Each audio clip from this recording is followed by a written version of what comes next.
Welcome, my plant people. If you're new here, I am the ADHD gardener, where I use gardening, houseplants, and humor as a form of therapy. And we're going to talk, what is horticultural therapy and how can it be beneficial as a form of therapy to us humans? Horticultural therapy is the use of plants or any plant-based activity used as a form of rehabilitation and human wellness and well-being. And how in the world is this even possible? You would think plants, how in the world can plants be beneficial to our mental well-being? The first known indications of horticulture being as a form of therapy started in the 19th century with a doctor called Dr. Benjamin Bush. That sounds funny, but he is one of the actual signing people from the Declaration of Independence. So this goes way back. He did notice the benefits of having plants around his patients.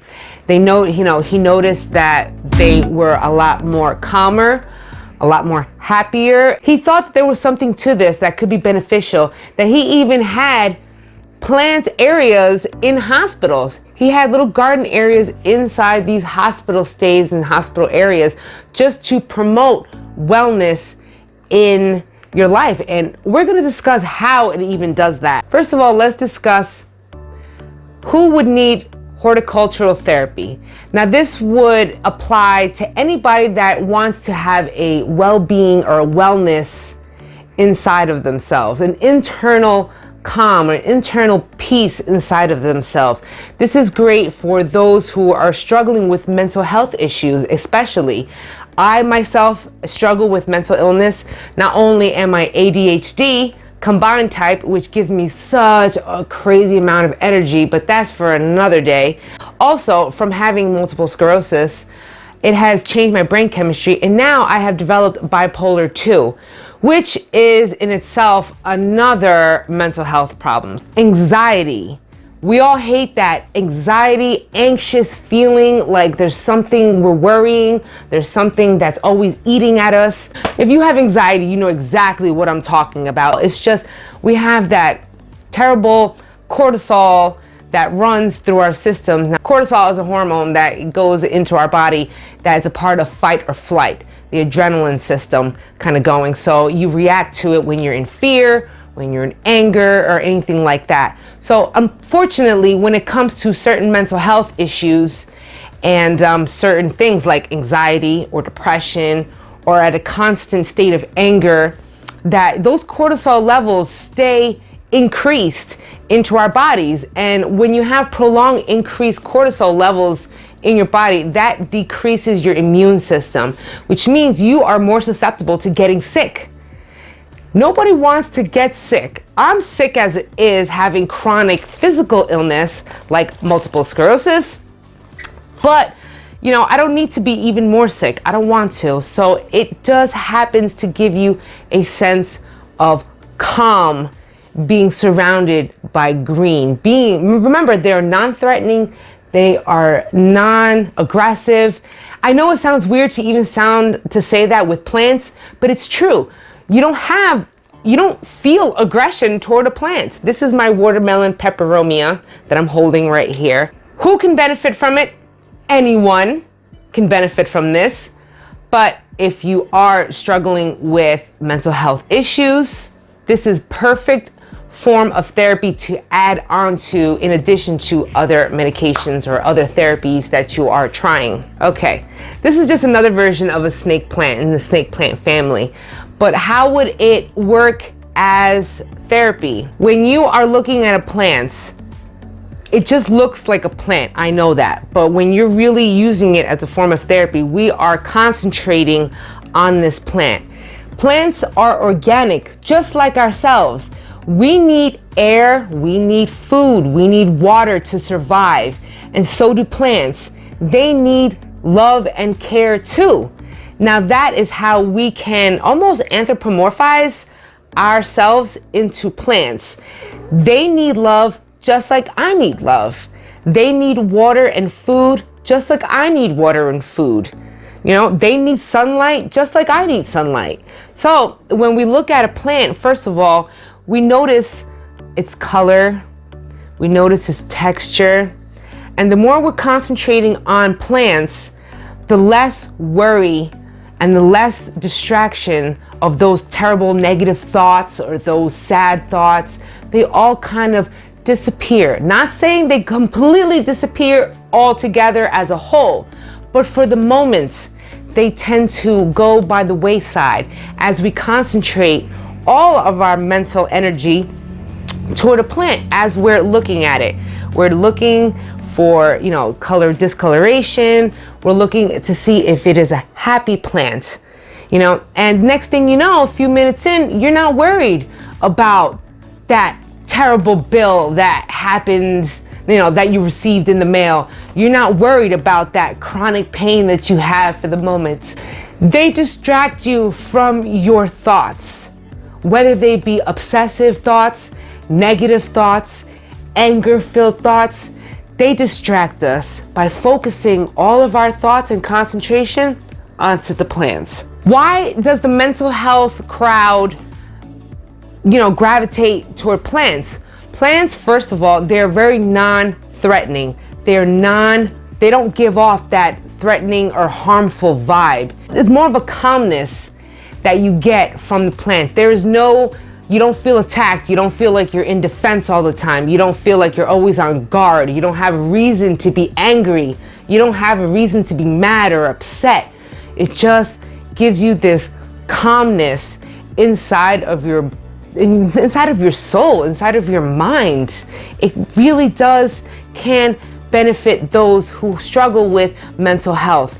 It really can be beneficial as a form of therapy in addition to medication or whatever other treatments that you are using in your life. Horticulture is any form of plants, whether they be house plants, which I have tons of here, as you can see, and I also have plants outside, which is why I garden out in the spring and summer. So I am surrounded by plants year round. When I can't go outside and garden, I bring my nature and my plant therapy, horticultural therapy, indoors. Also, you get to learn new skills. You get to hone your skills. You get to improve on your life skills. This is another different version of a peperomia. I have a lot of peperomias, you guys. How do we improve our skills, our learning, our cognitive skills with plants? All right. Well, you're learning something new. You're learning how to discipline yourself when it comes to watering schedule. You know you need water, so do your plants need water. You get into the habit of looking at your plants and noticing, do they look dry? Do they not look dry? Maybe they could use a drink of water. Do they need sun? Do they not need sun? Maybe they have too much. You're learning your skills with your plants, but also you're learning discipline as to maybe keep regimented, keep scheduled, and keep organized. Being ADHD, I struggle with all of those. You're gonna have a lot of plants like this. You're gonna have to learn some skills like maintaining schedule, okay? We need to maintain a water schedule. We need to walk around and do our rounds of observing our plants. What do they need? Just like we have to look into ourselves, look in the mirror ourselves. What do we need? Do we need more sleep? Do we need more light? Do we need more food? Same thing with the plants. As you learn to take care of your plants, once that happens and then you do see it grow, you do see it, you see the fruits of your labor, and that can give you such a that can give you such a sense of accomplishment. It promotes positivity to yourself. You can feel happy about yourself knowing that you've made this plant grow, that you've made this plant happy. It just can spring yourself up into life. If you can accomplish setting your mind onto something so small as a plant, then you think to yourself, what else can I accomplish? What else can I do? How else can I train myself to benefit other aspects of my life? I started out not being able to keep any plants alive. Mind you, I was always a gardener, but I'm talking about indoor plants. I didn't have the discipline. I was frazzled. I was all over the place. I was very highly unorganized in my mind. And technically I still am, but I'm getting better because of my plants. And it grew my confidence knowing that I can do this. If I can keep one plant alive, why can't I keep a second one? Why not a third one? And this is how my collection started to grow. My confidence grew, so did my plants collection grew. Hope that you get some benefits out of your plants, whether they be house plants, gardening, outdoors, anything. Vegetables, flowers, foliage in any form, we all could benefit from plants. And I hope that you can benefit from plants like I have. It has really impacted my life, and it has impacted my life so much that I started a YouTube channel to promote and to share with others how beneficial as therapy plants can be. You know, I just want to share the love.